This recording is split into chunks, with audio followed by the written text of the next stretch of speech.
எடுக்கிறேன். இங்கே கொஞ்சமாக போடுறேன், நல்லாவே போடுறேன். இதோட ஷேடு எப்படி இருக்குன்னு பார்த்துக்கோங்க. இன்னொரு ஃபவுண்டேஷன் எடுக்கிறேன், அதை கொஞ்சமாக இங்கே போடுறேன்.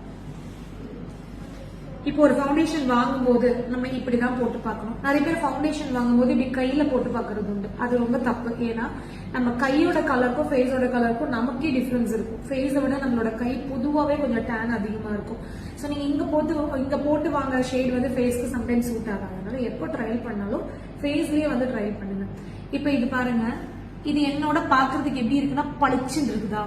இந்த மாதிரி ஒரு ஷேட்ல நீங்க ஃபவுண்டேஷன் ஓவரால் ஃபேஸ் ஃபுல்லா போட்டீங்கன்னா உங்களோட ஃபேஸ் வந்து கொஞ்ச நேரத்துக்கு அப்புறம் ஒரு மாதிரி கிரே கலரா மாறிடும். ஓகேவா? நிறைய பேர் பண்ற தப்பு இந்த மாதிரி தப்பான ஷேட்ல ஃபவுண்டேஷன் சூஸ் பண்றது. இது தப்பு. என்னோட ஷேடுக்கு இது சூட் ஆகல. இப்ப நான் இங்க போட்டேன் பாத்தீங்களா, அது பாருங்க, என் ஃபேஸ்ல நான் போட்டதே தெரியல. எங்க போட்டேன்னா அது மறைஞ்சு போச்சு.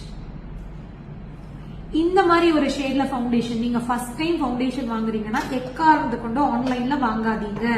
நல்ல பிராண்டே வாங்கினாலும் சரி, ஒரு காஸ்மெட்டிக் ஷாப்புக்கு போய் என்ன பிராண்ட் வாங்க போறீங்களோ சூஸ் பண்ணிட்டு அந்த பிராண்ட்ல கொஞ்சம் எடுத்து ட்ரையல் போட்டு பார்த்துட்டு உங்களுக்கு அது இந்த மாதிரி மறைஞ்சு போயிடணும். ஒரு ஃபவுண்டேஷன் போட்டீங்கன்னா தனியா தெரியக்கூடாது.